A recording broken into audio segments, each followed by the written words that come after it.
Regardless of your business nature or industry, I can tell you off the bat that collaborations are the fastest way to help you grow your community. Whether you are running solo or own a small business, or even working for an MNC brand, you will need to ace your collaboration game to gain a spot in the current market. And no, collaborations are so much more than influencers and paid endorsements. What makes my following tips so valuable is because this is how I've done all my collaborations, for free.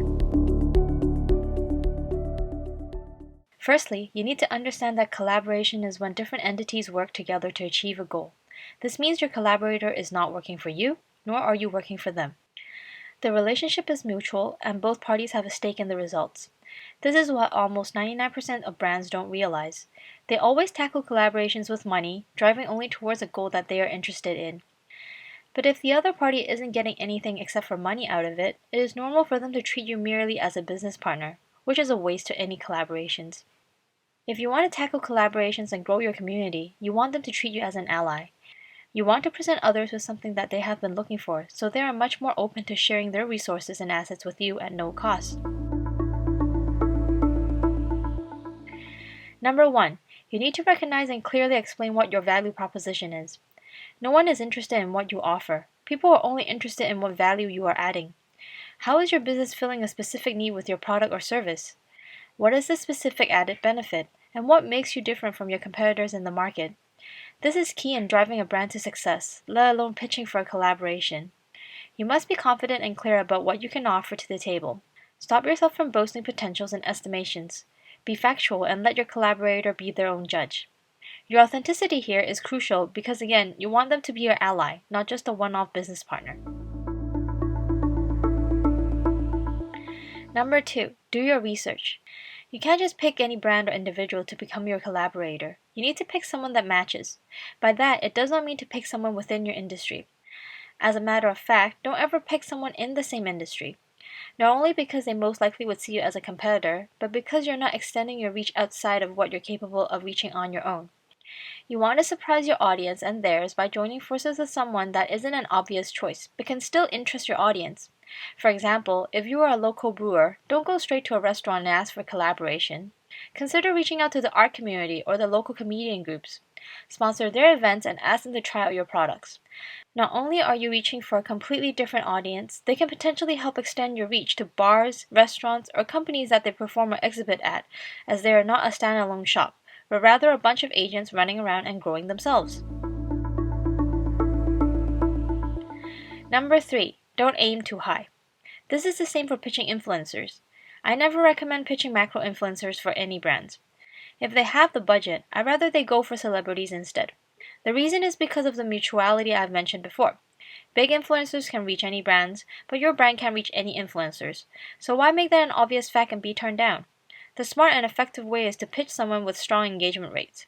Micro and nano influencers are perfect.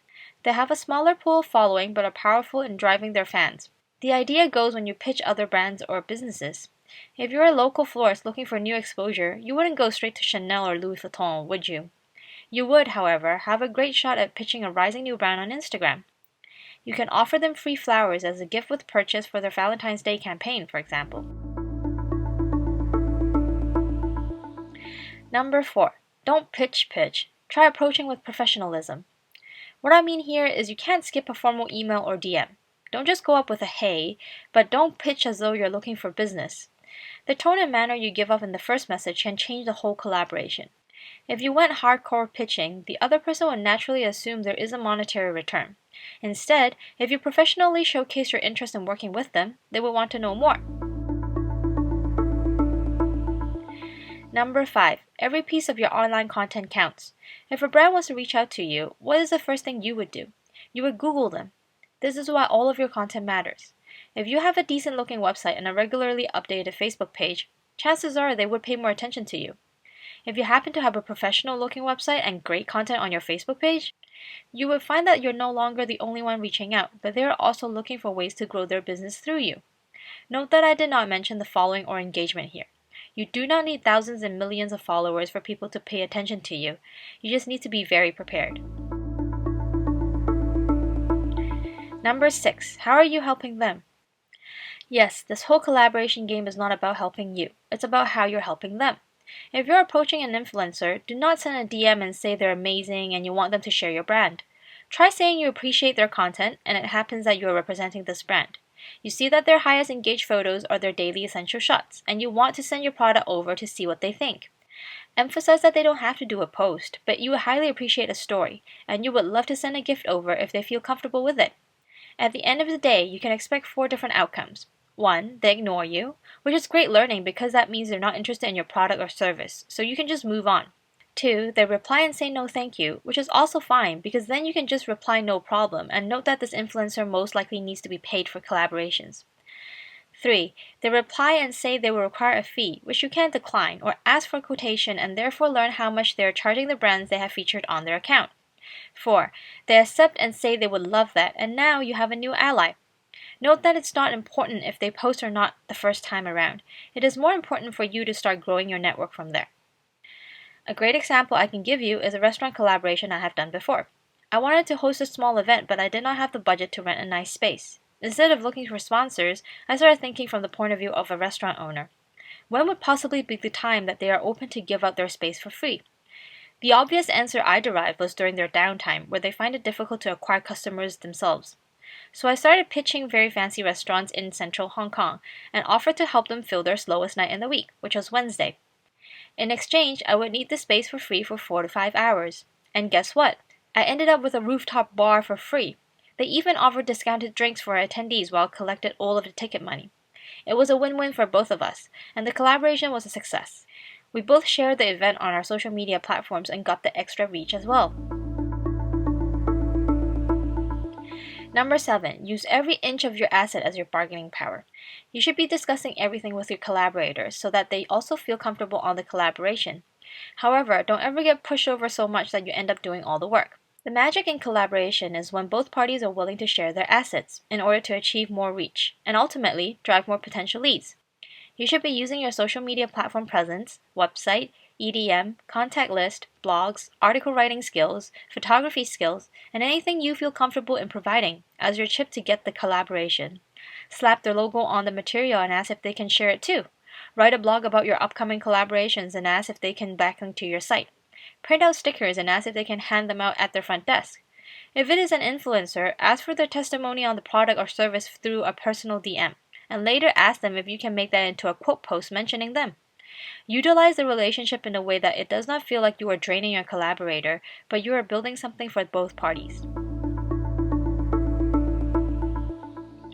Number 8. Grow with your collaborators. This sets a good collaboration apart from just regular paid sponsorship or endorsements.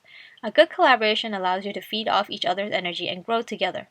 If we went back to the local brewery and comedian example, your relationship with the individual or organization shouldn't stop right after the first show. After sponsoring them on their first night, they might invite you to join the next performance, where you meet the restaurant owner there and together host another event. Then, other communities who learn about your collaboration might ask if you're interested in more.